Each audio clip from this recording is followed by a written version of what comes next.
The cold in Wyoming doesn't just bite, it devours. It was a living, breathing beast that night in 1887, prowling the wooden platform of the Cheyenne train station, looking for the weak. And Elizabeth Montgomery was the weakest thing for 100 miles. She sat huddled on a slatted bench, her coat threadbare, her boots leaking the freezing slush into her numb toes. She wasn't waiting for a train. The last whistle had blown hours ago. She was waiting to die. It wasn't a dramatic thought, just a calm, icy realization. She had 3 cents in her pocket, a past she couldn't outrun, and a body that had finally decided to quit. She closed her eyes, letting the snow dust her eyelashes, expecting the darkness to be the last thing she ever saw. But instead of darkness, she felt heat. A shadow fell over her, blocking the biting wind, and a deep, gravelly voice cut through the howling gale. "Ma'am," the voice rumbled, sounding like rocks tumbling down a canyon.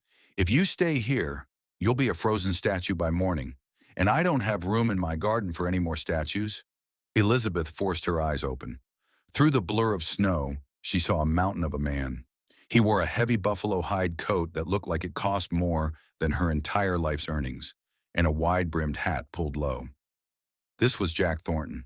Everyone in the territory knew the name, though Elizabeth didn't. He was the Double T Ranch owner, a man rumored to have more cattle than the sky had stars, and a heart as empty as the prairie plains.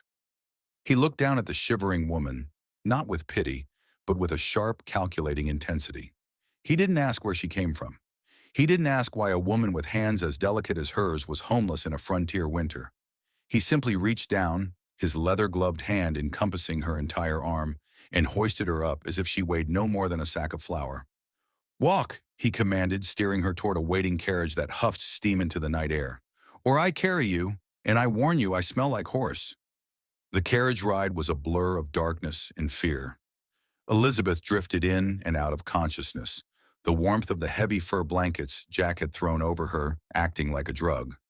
When she finally woke, the motion had stopped. She was lying in a bed so soft she thought she might have actually died and gone to heaven. The room was illuminated by the golden glow of a roaring fireplace. Rough-hewn logs made up the walls, but the furniture was mahogany, imported and expensive. She sat up, panic gripping her chest. She checked her pockets. Her 3 cents were gone. But on the bedside table sat a steaming bowl of broth and a piece of crusty bread. The door creaked open, and Jack stepped in. Without his heavy coat, he was even more imposing, yet his eyes, now visible in the firelight, held a strange, haunted depth. "Eat," he said, leaning against the doorframe. "Then tell me who sits on a train bench waiting for the reaper." Elizabeth's hands shook as she lifted the spoon. The broth was rich, salty, and life-affirming. After the first few swallows, the strength to speak returned. But with strength came the return of her terror. She was a fugitive. Not from the law exactly, but from a powerful man in Philadelphia. A doctor she had worked for. A man who had tried to force himself on her. She had struck him with a heavy medical book and fled, convinced she had killed him, convinced the police were hunting her down. "My name is Elizabeth," she whispered, her voice rasping. I have nothing to pay you with, Mr. Thornton. I can work. I can clean. I can—" Jack held up a hand. "I have people to clean. I have people to cook. What I don't have is someone to talk to who isn't asking for a loan." He pulled a chair closer. "You're running from something, Elizabeth. A woman doesn't wear a city coat in a Wyoming winter unless she's fleeing fire." Over the next few weeks, the strangest arrangement formed at the Double T Ranch. Elizabeth wasn't a servant, and she wasn't a guest. She was a ghost coming back to life. She learned that Jack was a millionaire, yes, but he was a prisoner of his own success. He had built an empire to impress a wife who had died of fever 5 years prior, leaving him with a massive fortune and no one to share it with. He was gruff, often silent, but he would leave books by her door. He would ensure the fire never died out. One evening, as the wind howled outside, Jack revealed his own scar. "Money can buy cattle, land, and politicians," he said, staring into the flames. "But it couldn't buy the medicine she needed in time." The snow blocked the pass. "I watched her fade, Elizabeth, just like I watched you fading on that bench." This wasn't just charity. Saving Elizabeth was Jack's way of fighting the ghost of his past failure. He couldn't save his wife, so he would save this stranger. But the peace of the ranch was shattered when the foreman, a man named Silas, was brought into the main house, screaming in agony. A horse had kicked him, shattering his leg. The nearest doctor was 3 days' ride away, and a blizzard had just swallowed the valley. The ranch hands were panicking, talking about amputation with a rusty saw to save him from gangrene. Jack looked pale, the trauma of his wife's death resurfacing. He was powerful, but he was helpless against death. That was when the shivering girl from the train station vanished, and the nurse from Philadelphia emerged. Elizabeth pushed through the circle of terrified cowboys. Her voice, usually soft, cracked like a whip. "Boil water, lots of it. Get me the whiskey, clean sheets, and the sharpest knife you have. Not for cutting, but for splinting." Jack watched in stunned silence as Elizabeth took command. Her hands, which had shook with cold weeks ago, were now steady as rock. She reset the bone with a sickening crunch that made the cowboys look away, but she didn't flinch. She stitched the wound with sewing thread she had sterilized in boiling water. She stayed by Silas's side for 48 hours straight, cooling his fever with snow, forcing fluids down his throat, monitoring his pulse. She wasn't a charity case anymore. She was a savior. When Silas finally woke up, fever-free and cursing about his leg, the bunkhouse erupted in cheers. Jack stood in the corner, watching her wipe sweat from her forehead. He realized then that he hadn't saved her. She had arrived just in time to save them. The dynamic shifted. Elizabeth was no longer the fragile bird. She became the heart of the ranch. She set up a small clinic in the spare room.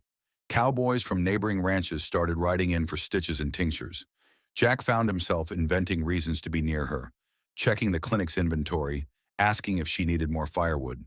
The ice around his heart was melting, revealing the man beneath the millionaire.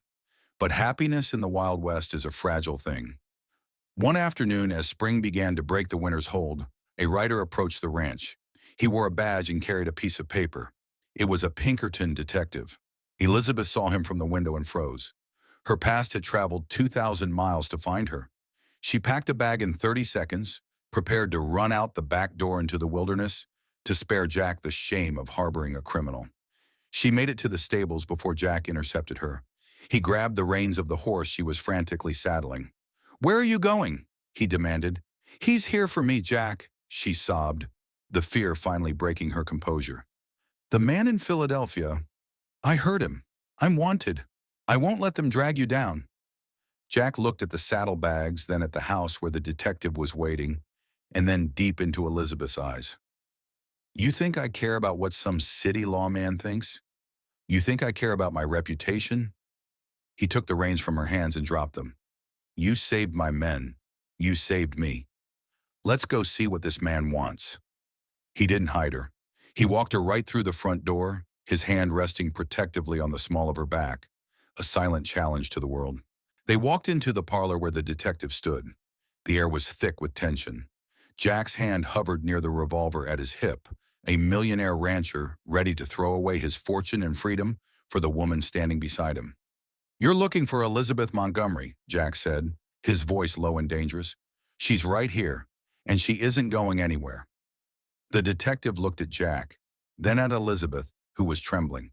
He reached into his coat pocket. Jack tensed, but the detective didn't pull a gun. He pulled a letter.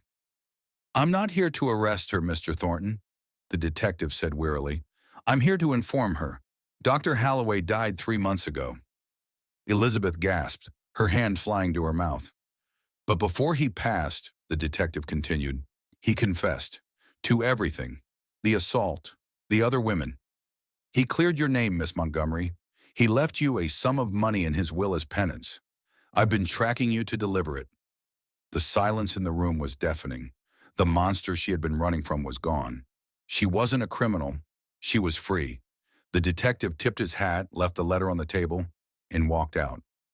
Elizabeth stood frozen, the weight of a year of terror lifting off her shoulders so suddenly she felt lightheaded. She turned to Jack, expecting him to congratulate her, expecting him to be relieved she was leaving. She had money now. She could go back to Philadelphia. She could be a nurse in a real hospital. Well, Jack said, his voice sounding hollow, staring at the floor. I suppose you'll be wanting a carriage to the train station. The East is waiting for you. He turned away, unable to watch her leave, the old loneliness rushing back in to fill the space she occupied. Elizabeth looked at the letter, then at the man who had pulled her out of the snow. She thought of the cold platform, the warmth of the broth, the way he looked at her when she saved Silas.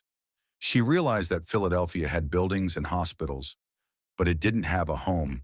Home wasn't a place on a map. It was the person who found you when you were lost. She walked over to the fireplace and tossed the letter into the flames. Jack spun around, eyes wide. What are you doing? That's your freedom. No, Elizabeth said, stepping close to him, taking his rough, calloused hands in hers. That was my past. You gave me my freedom the night you picked me up off that bench. She looked up at him, tears shining in her eyes. I don't want to go back. I want to stay. I want to build a hospital right here. For the ranchers, for the travelers, for the people the world forgets. Jack Thornton, the man who could stare down a stampede without blinking, fell to his knees. He buried his face in her apron, sobbing the tears he had held back for 5 years. They were tears of relief, of redemption, of a love that had thawed a frozen heart. Elizabeth held him, stroking his hair, the nurse healing the deepest wound of all. They didn't just make history because of his money or her beauty. They made history because of what they built. Years later, the Double T Ranch wasn't just known for cattle. It was home to the Montgomery Thornton Memorial Hospital, the finest medical facility in the Wyoming Territory. They say that every winter, on the anniversary of the night they met, Jack and Elizabeth would go down to the train station. Not to catch a train, but to walk the platform with lanterns and blankets, looking for the lost, looking for the cold, looking for anyone who needed to be reminded that even in the darkest, coldest winter, there is always hope. Because sometimes the greatest miracles don't happen in palaces or cathedrals. They happen on a frozen bench when one person decides to be kind to another.